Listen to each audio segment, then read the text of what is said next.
Salut tout le monde et bienvenue sur ma chaîne. Aujourd'hui, on va parler d'un sujet qui concerne des millions de personnes mais que beaucoup ne comprennent pas vraiment, l'hémoglobine glyquée, aussi appelée HbA1c. Si vous avez déjà fait des analyses de sang, vous avez probablement vu ce terme mystérieux apparaître sur vos résultats. Mais savez-vous vraiment ce qu'il signifie et pourquoi il est si important pour votre santé ? Je suis là aujourd'hui pour vous révéler la vérité sur l'hémoglobine glyquée, ces informations cruciales que votre médecin n'a peut-être pas eu le temps de vous expliquer en détail.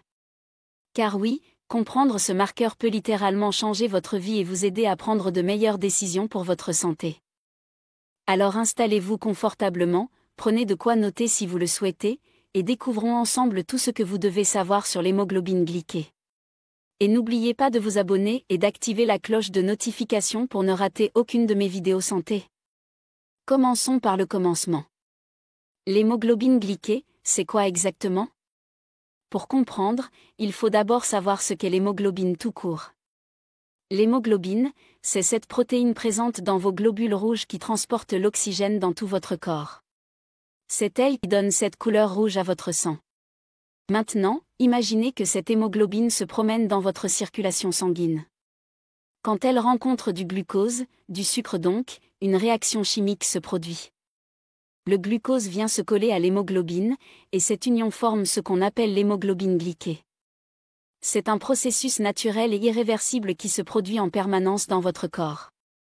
La particularité fascinante de ce processus, c'est qu'une fois que le glucose s'est attaché à l'hémoglobine, il y reste pour toute la durée de vie du globule rouge, c'est-à-dire environ 120 jours, soit 3 à 4 mois.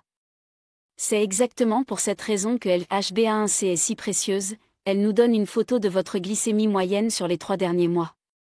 Contrairement à une glycémie à jeun qui vous donne juste une image instantanée de votre taux de sucre à un moment donné, l'hémoglobine glyquée raconte l'histoire complète de votre contrôle glycémique sur plusieurs mois. C'est comme la différence entre une photo et un film, l'une capture un instant, l'autre révèle toute l'histoire. Cette mesure s'exprime en pourcentage. Quand votre laboratoire vous dit que votre HbA1c est à 6%, cela signifie que 6% de votre hémoglobine totale est glyquée.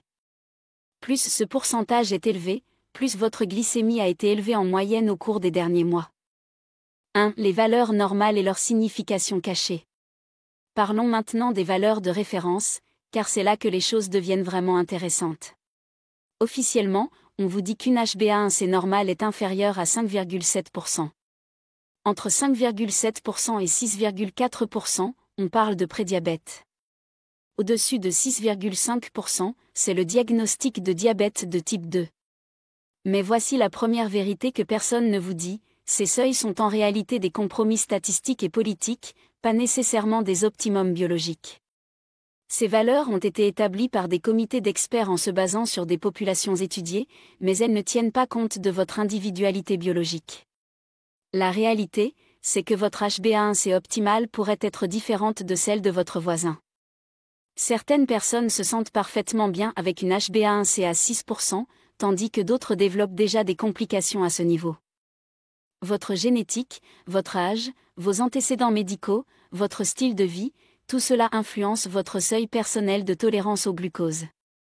De plus, il existe ce qu'on appelle des variations individuelles dans la glycation. Certaines personnes ont naturellement tendance à glyquer plus facilement leur hémoglobine que d'autres, même avec des niveaux de glucose similaires.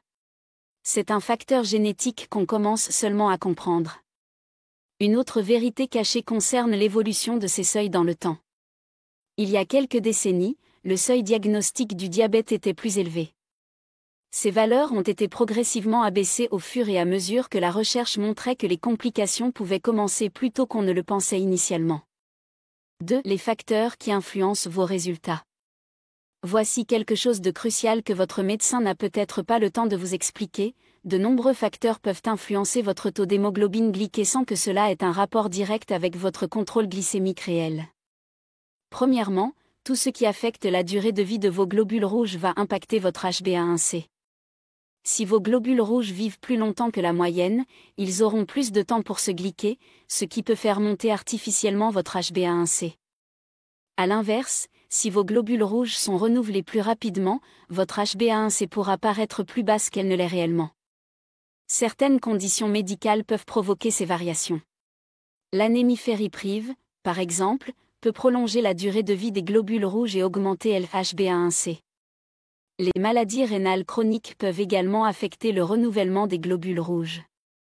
Les saignements chroniques, même mineurs, peuvent au contraire rajeunir votre population de globules rouges et diminuer l'HbA1c.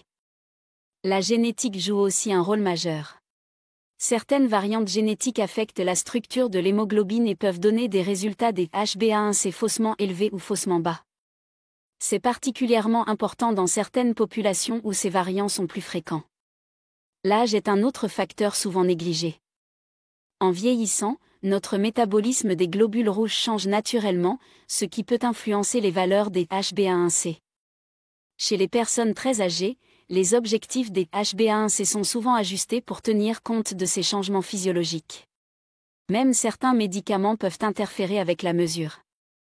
Les suppléments de fer, certains antibiotiques, les médicaments pour l'hypertension, tous peuvent potentiellement affecter vos résultats des HbA1c de manière indirecte.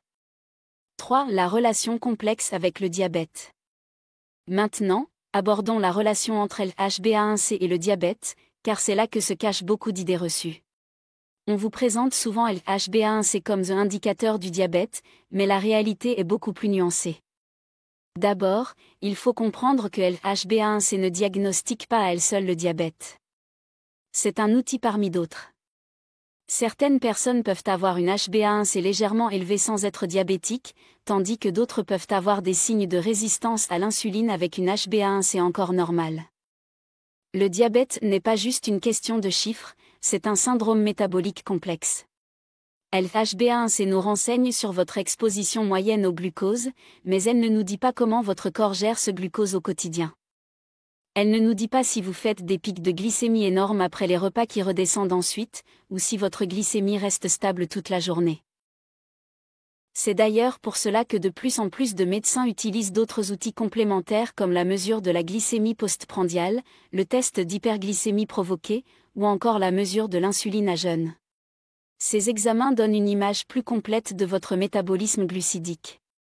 Une vérité importante, vous pouvez avoir une HbA1c normale et développer quand même des complications liées au glucose si vous faites des pics glycémiques importants après les repas.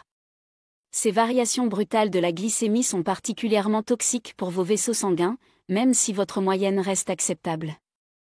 A l'inverse, certaines personnes avec une HbA1c légèrement élevée mais stable, sans grande variation, peuvent avoir moins de complications que celles avec une HbA1c normale mais très fluctuante. C'est la stabilité glycémique qui compte autant, sinon plus, que la moyenne. 4. Les limites et pièges de l'interprétation. Parlons maintenant des limites de l'HbA1c, car connaître ces limites peut vous éviter bien des inquiétudes inutiles ou, au contraire, vous alerter quand c'est nécessaire. La première limite majeure, c'est que l'HbA1c est une moyenne. Et comme toute moyenne, elle peut masquer des réalités très différentes. Imaginez deux personnes avec la même HbA1c à 7%. La première a une glycémie parfaitement stable à 140 mg/dl toute la journée. La seconde oscille entre 80 mg/dl et 200 mg/dl plusieurs fois par jour. Leur HbA1c sera identique, mais leur risque de complications sera très différent. Deuxième piège, l'HbA1c reflète principalement les 6 à 8 dernières semaines, avec une pondération plus forte sur le mois écoulé. Si vous avez fait des efforts alimentaires récents, ils se verront rapidement dans votre HbA1c. Mais si vous avez eu une période difficile il y a 2 mois et demi, elle influencera encore vos résultats actuels. Troisième limitation cruciale, l'HbA1c ne fait pas de distinction entre l'hyperglycémie et l'hypoglycémie. Si vous faites beaucoup d'hypoglycémie que vous compensez par des pics hyperglycémiques, votre HbA1c pourra paraître correct alors que votre contrôle glycémique est chaotique et dangereux. Il y a aussi le phénomène de la lune de miel chez les diabétiques nouvellement diagnostiqués. Leur HbA1c peut s'améliorer spectaculairement dans les premiers mois de traitement, donnant une fausse impression que le problème est résolu, alors qu'il faut souvent ajuster le traitement par la suite. Certaines situations cliniques rendent l'HbA1c carrément inutilisable. Chez les femmes enceintes, par exemple, les modifications physiologiques de la grossesse affectent tellement le métabolisme des globules rouges que l'HbA1c perd sa fiabilité. On utilise alors d'autres marqueurs comme la fructosamine. 5. Les alternatives et compléments méconnus. Il existe d'autres marqueurs que votre médecin pourrait utiliser en complément ou en alternative à l'HbA1c, et connaître leur existence peut vous aider à mieux comprendre votre situation métabolique. La fructosamine est un marqueur qui reflète votre glycémie moyenne sur les 2 à 3 dernières semaines seulement. Elle est particulièrement utile pour suivre les changements rapides de contrôle glycémique ou quand l'HbA1c n'est pas fiable. Contrairement à l'HbA1c, la fructosamine n'est pas affectée par les variations de durée de vie des globules rouges. L'hémoglobine glyquée labile, ou HbA1c labile, mesure la fraction d'hémoglobine glyquée qui peut encore se déglyquer. C'est un marqueur plus sensible aux variations récentes de glycémie, particulièrement utile pour ajuster rapidement un traitement. Le glucose interstitiel continu, mesuré par des capteurs comme le Freestyle Libre ou le Dexcom, révolutionne notre compréhension du contrôle glycémique. Ces dispositifs montrent vos variations de glucose en temps réel et calculent des indicateurs comme le temps passé dans la cible glycémique, qui peut être plus pertinent que l'HbA1c pour évaluer la qualité du contrôle. La variabilité glycémique est un concept de plus en plus important. On peut la mesurer par l'écart type de vos glycémies ou par le coefficient de variation. Une faible variabilité glycémique, même avec une HbA1c légèrement plus élevée, peut être préférable à une HbA1c plus basse mais avec de grandes fluctuations. Les marqueurs d'inflammation comme la CRP ultrasensible peuvent compléter l'information donnée par l'HbA1c. L'inflammation chronique de bas grade accompagne souvent la résistance à l'insuline et peut expliquer pourquoi certaines personnes développent des complications malgré une HbA1c acceptable. 6. Impact sur votre santé cardiovasculaire. La relation entre l'HbA1c et votre santé cardiovasculaire est l'un des aspects les plus importants et les moins bien expliqués de ce marqueur. Cette relation va bien au-delà du simple diagnostic de diabète. Des études majeures ont montré que le risque cardiovasculaire augmente progressivement avec l'HbA1c, même dans les valeurs considérées comme normales. Une HbA1c à 5,5% est associée à un risque cardiovasculaire plus élevé qu'une HbA1c à 4,8%, même si les deux sont dans la normale. Cette relation s'explique par plusieurs mécanismes. L'hyperglycémie chronique, même modérée, endommage la paroi des vaisseaux sanguins par un processus appelé glycation des protéines vasculaires. Cette glycation rend les vaisseaux plus rigides et favorise l'athérosclérose. L'HbA1c élevé est aussi associé à un état d'inflammation chronique de bas grade. Cette inflammation accélère le vieillissement vasculaire et augmente le risque de formation de plaques d'athérome dans vos artères coronaires, carotides et périphériques. Mais voici quelque chose de fascinant, la relation entre HbA1c et risque cardiovasculaire n'est pas linéaire. Il existe ce qu'on appelle un paradoxe de la courbe en J. Chez certaines personnes, une HbA1c très basse peut parfois être associée à un risque cardiovasculaire plus élevé qu'une HbA1c modérément élevée. Ce paradoxe s'explique notamment par les hypoglycémies. Des épisodes d'hypoglycémie répétés peuvent déclencher des arythmies cardiaques dangereuses et augmenter le risque d'accident cardiovasculaire. C'est pourquoi les objectifs des HbA1c sont individualisés selon l'âge, les antécédents et la fragilité de chaque patient. La vitesse de variation de l'HbA1c compte aussi. Une baisse trop rapide de l'HbA1c, même vers des valeurs meilleures, peut temporairement augmenter le risque de complications cardiovasculaires. Le corps a besoin de temps pour s'adapter au nouveau niveau glycémique. Cette stratégie naturelle d'optimisation.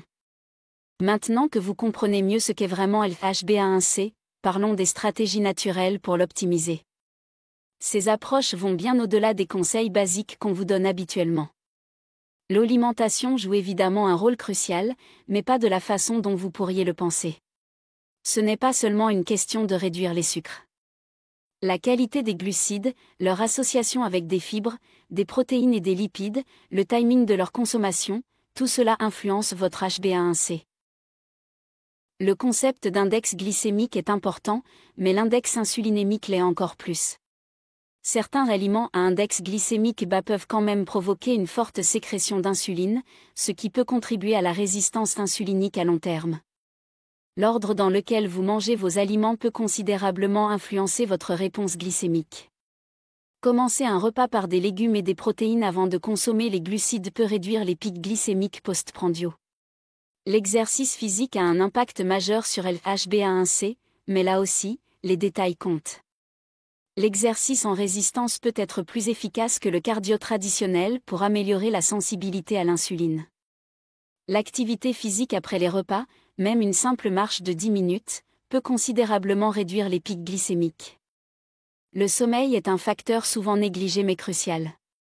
Un sommeil de mauvaise qualité ou insuffisant perturbe la régulation hormonale du glucose et peut faire monter votre HbA1c même avec une alimentation parfaite. La gestion du stress chronique est également fondamentale. Le cortisol, l'hormone du stress, a un effet hyperglycémiant direct.